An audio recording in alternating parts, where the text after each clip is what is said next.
आलिया साहिबा, बिलावल साहब का पॉलिटिकल करियर और क्या चेयरमैन पीटीआई को आप दोबारा देखती हैं कि वो बाहर आ सकेंगे? पावर में आने का सवाल तो ज़रा मुश्किल ही लगता है। देखिए, जो चेयरमैन पीटीआई हैं इनका बाहर आना मुझे दिखाई देता है, बिकॉज़ उनका पॉलिटिकल सितारा जो है वो बहुत स्ट्रॉन्ग है। उनको कैद रखना, उनको जेल में रखना मुमकिन नहीं दिखाई देता, और वो क्यों अंदर हैं ये मुझे भी समझ नहीं आता। लेकिन उनका जो प्लानट है वो बहुत स्ट्रॉन्ग है। अगस्त सितंबर में वो वीक हुआ था, उसके बाद वो दोबारा स्ट्रेंथ में है और वो बाहर भी आएंगे और उनका पार्टी इलेक्शन में भी लड़ेगी और स्ट्रॉन्ग पोजीशन लेगी। ये बड़ा वाज़े दिखाई देता है। और दूसरा जो आपने पूछा था, दूसरा क्या पूछा था आपने? बिलावल साहब का क्या करियर है? वो भी कहते हैं मुझे भी वजीर आजम बनना है। नहीं, वो वज़ीर आज़म अभी नहीं बन रहे। उनका पास सिंध है, सिंध में उनकी भी नेक्स्ट टाइम फिर उन्हीं की टर्म है। सिंध में वो अपनी पावर डिस्प्ले करेंगे, उससे ज़्यादा उनका कुछ नहीं है। 2024 में जो इलेक्शन है उसके बाद जब नेक्स्ट इलेक्शन आएंगे तब तक पूरा सिस्टम चेंज हो चुका होगा। पाकिस्तान में वजारत, आप समझ लीजिए प्रेसिडेंशियल सिस्टम आ चुका होगा, या टोटल सिस्टम की तब्दीली है। कब तक आ चुका होगा प्रेसिडेंशियल सिस्टम? से बल्कि 2008 से शुरू हुआ था, अगले इलेक्शन तक। अगले इलेक्शन तक? अगले हमारे यहाँ इलेक्शन 2-3 साल बाद जो होते हैं या 5 साल बाद वाले? 5 साल बाद वाले। 5 साल बाद वाले। तो हुकूमत कब तक चलेगी? 5 साल। देखिए 2000, हाँ जी, ये मैंने नहीं हिसाब लगाया। ये 2024 में इलेक्शन जो हो रहे हैं उसके बाद चलेगी, वो मैंने नहीं देखा। आपने नहीं देखा? ये बात मैं आपको बताती हूँ, हाँ जी, अपने प्लानिटरी पोजीशन से और अपने कार्ड के हवाले से आपको बताती हूँ कि 2008 में पाकिस्तान का मेटामॉर्फोसिस शुरू हुआ था, जिसको हम सूरत बदल देने वाला प्लानट कहते हैं। 2008 के बाद अगर आप देखें तो total face of the country change हुआ है, और ये प्रोसीजर बहुत स्ट्रांगली शुरू हुआ था 2020 से। 2020 के बाद आप देखेंगे कि पूरा शक्ल जो है वो बदल चुकी है, और अब आगे जो 5 साल है उसमें ये प्रोसीजर और ज़्यादा स्ट्रॉन्ग होगा और ज़्यादा चलेगा। ये सारा कुछ निज़ाम बदलने के लिए हो रहा है। तो ये जो निज़ाम बदलेगा तो ये तमाम जमातें होंगी अगली हुकूमत में, जो इत्तेहादी जमातें, जिस तरह पीडीएम में हमने देखा था, या तहरीक इंसाफ होगी? कौन होगा? नहीं नहीं, 2023 जो साल था ना, उसको मैंने कहा था इट्स अर्थक्वेक ईयर। ये ईयर जलजले का साल है, इसमें सारा कुछ ढह जाना है, सारा निज़ाम ढह जाना है। तो सारा निज़ाम ढह जाएगा, और वो अब उस प्रोसीजर वो चल रहा है। और 2024 जो है इसमें आप समझ लेंगे जैसे आप सफाई करते हैं, अपने चीज़ों की क्लैरिटी लेकर आते हैं अपने मुल्क में, उसी तरह से सन 2024 में क्लैरिटी शुरू हो रही है।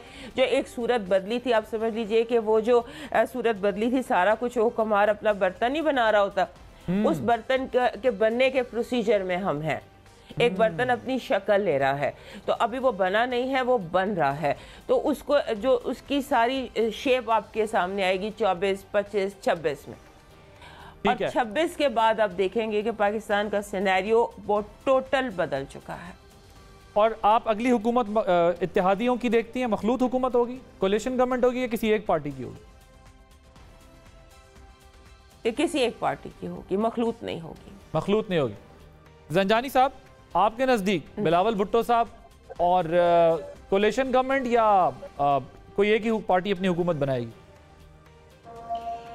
माशाल्लाह जी, बिलावल भुट्टो साहब जब पैदा हुए थे तब भी मैंने उनका जायजा बनाया था जो रोजनामा इबरत हैदराबाद में छपा था। जनाब उनकी माँ भी वज़ीर आज़म, उनका नाना भी वज़ीर आज़म, और गालिबन परनाना भी जनाब थे। तो उनके सितारे मजबूत हैं, पॉलिटिशियन फैमिली से ताल्लुक़ है, उनके अंदर जीन्स हैं, सितारे भी कुछ ऐसे राजयुग लगे हुए हैं कि सियासत में उनका मुकाम है। लेकिन अभी उन्हें थोड़ा टाइम लगेगा, और एक वक्त आएगा कि जब वो एक अच्छी पोजीशन में आ सकते हैं। लेकिन अभी फ़िलहाल इंतज़ार की ज़रूरत है, इंतज़ार की ज़रूरत है। अच्छा, मुझे ये बताइएगा कि मरियम नवाज़ साहिबा को कोई बड़ा ओहदा मिलेगा? जैसे चीफ मिनिस्टर बनने की बात हो रही है, इस साल उनके लिए चीफ मिनिस्टर बनना होगा आसान? शहबाज शरीफ साहब का क्या रोल होगा? देखिए, मरियम और है इनकी जो एक हमजा, दो ही फैमिलीज़ में अहबाब हैं, इनकी अगर आपस में दोस्ती हो तो बड़ी आसानी से ये बन सकते हैं। आप जब ये हमजा बने थे पाकिस्तान के पंजाब के वज़ीर आला, तो मैंने उसी दिन प्रेडिक्शन दी थी कि इनकी हुकूमत ख़त्म हो जाएगी, क्योंकि वो ख़राब टाइम था। जो कि बातें ये जो हम सारे हम बैठ के दोस्त कर रहे हैं, हमारी हमारी पुलिस भी बैठी हुई है, ये सारी बातें होती हैं एस्ट्रोलॉजिकल, आसमान पे सितारों की जो पोजीशन होती है। प्रेडिक्शन का दुरुस्त होना गलत होना एक अलग बात है, लेकिन जो बातें हम करने की सादत हासिल करते हैं, हम देखते हैं कि सितारों की क्या पोजीशन है, सितारे क्या बोल रहे हैं। तो ये सूरत हाल है कि आपस में पहले इत्तेफाक करें। ये इत्तेफाक नहीं होगा तो फिर इनकी जनाब वो बनने वाली पोजीशन जो है कोई और वो चक के ले जाएगा। तो इन्हें आपस में मरियम को खास तौर पे जज्बात से तामल पे से काम लेना चाहिए।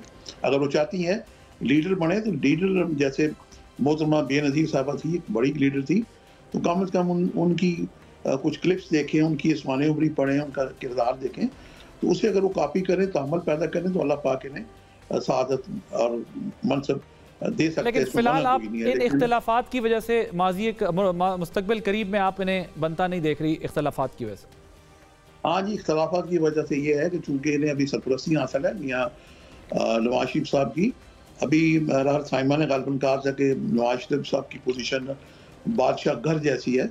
वो एक अच्छी पोजीशन है कि वो दूसरे किसी को एक ओहदा मनसब देने की पोजीशन में है। तो जब एक बाप या दादा या परदादा एक सरपरस्त होता है तो फिर दूसरे की जुबान बंदी हो जाती है। बहरहाल हमजा से बेहतर पोजीशन है, 19-20 ही का फ़र्क है, और वो वक्त बताएगा कि अगर इख्तलाफ नहीं होंगे तो इन्हें इज्जत और मनसब यकीनन मिल सकता है। हमजा से बेहतर पोजीशन है आप कह रहे हैं? नहीं, हमजा हम 19-20 का ही फ़र्क है ना जी। हमजा नहीं, बेहतर किसकी ज़्यादा है, हमजा शहबाज की या मरियम नवाज की? मरियम की। मरियम नवाज, ठीक है। सामिया साहबा, बिलावल साहब, और ज़रा ये बताइएगा, आप खान साहब को बाहर आता देख रही हैं? ये दोनों सवाल आपके सामने मैं रखता हूँ। अच्छा जी, खान साहब का सितारा, मैं यहाँ पे आलिया जी से एग्री करूँगी कि पॉलिटिकली बहुत स्ट्रॉन्ग सितारा है। ये मेरी पुरानी फुटेजेस मेरे सामने आई जहाँ पे मेरी हेडलाइन चली हुई थी खान साहब को, ये रेहाम साहिबा के दौर की बात है कि खान साहब को सियासत रास है, शादी रास नहीं है। तो अभी भी जितने स्कैंडल्स बने वो घर से निकले, तो अल्लाह ताला उनमें से उनको निजात दे। 2024 वाला साल जो है आदिल, रिलीफ की खबर देता भी है तो 20 मार्च से जो टाइम शुरू होने जा रहा है, और वो भी किसी डील के नतीजे में। लेकिन पावर मिले ये मुझे समझ में नहीं आता, मैं गलत भी हो सकती हूँ, लेकिन ये मुझे समझ नहीं आ रही कि पावर मिलेगी उनको जो है। तो यहाँ पे एक तो ये है कि थोड़ा सर्वाइवल के लिए उनको सर्वाइवल के लिए स्पेस मिलेगी, पॉलिटिकल अपनी स्पेस मिलेगी, सर्वाइवल के लिए स्पेस मिलेगी, और वो डील के नतीजे में मिलेगी, लेकिन पावर का कोई खाना नहीं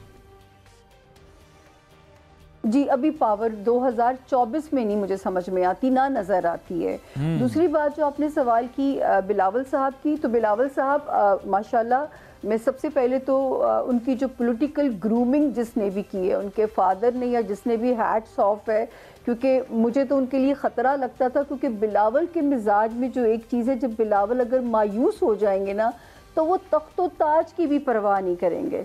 तो मुझे ये डर था कि बिलावल किसी भी सिचुएशन से पुट ऑफ होके सियासत से ना किनारा कशी कर लें, लेकिन मैं रिमार्केबल उनकी ग्रूमिंग है, उनकी ट्रेनिंग है, और वो अभी छाए भी रहेंगे पॉलिटिक्स के अंदर, लेकिन इतना बड़ा मनसब मिलेगा ये मुझे भी उनके लिए समझ में नहीं आता। दूसरी बात आपने की मरियम जी की, मरियम जी का सितारा बिल्कुल उन्हें कॉम्पनसेट करेगा, लेकिन मरियम नवाज साहिबा का सितारा जो उन्हें कॉम्पनसेशन साल है वो है 2025, जो मुझे समझ में आ रहा है। और जहाँ पे हमजा शहबाज का सवाल है, ये अब्बा की लेगेसी लेके यही चलेंगे अपने ख़ानदान से, हालांकि इस वक्त ज़रा उनकी ठंडी सी पॉलिटिक्स नज़र आ रही है, लेकिन अपने फादर की लेगेसी को यही लेके चलेंगे। शरीफ ख़ानदान में से इस वक्त अगर किसी के सितारे दबंग चल रहे हैं तो वो मियाँ शहबाज शरीफ साहब के सितारे हैं। तो हो सकता है कि इन्हीं पे भी जो है हाथ ना रख दिया जाए, लेकिन हमजा शहबाज अपनी सियासत में बिल्कुल अपने अब्बा की तरह अपना रोल लेके चलेंगे आने वाले दौर में। मरियम साहिबा की कॉम्पनसेशन आदिल मुझे पता नहीं क्यों 2025 में ज़्यादा सॉलिड नज़र आती है, लेकिन ये ज़रूर है कि ये चेहरे अभी स्क्रीन पे रहेंगे, इनको वाइप ऑफ नहीं हो रहा जैसे हम सुनते थे बिल्कुल नए चेहरे आ जाएंगे, पुराने लोग ख़त्म हो जाएंगे, ऐसा कोई मंजर नहीं नज़र आता।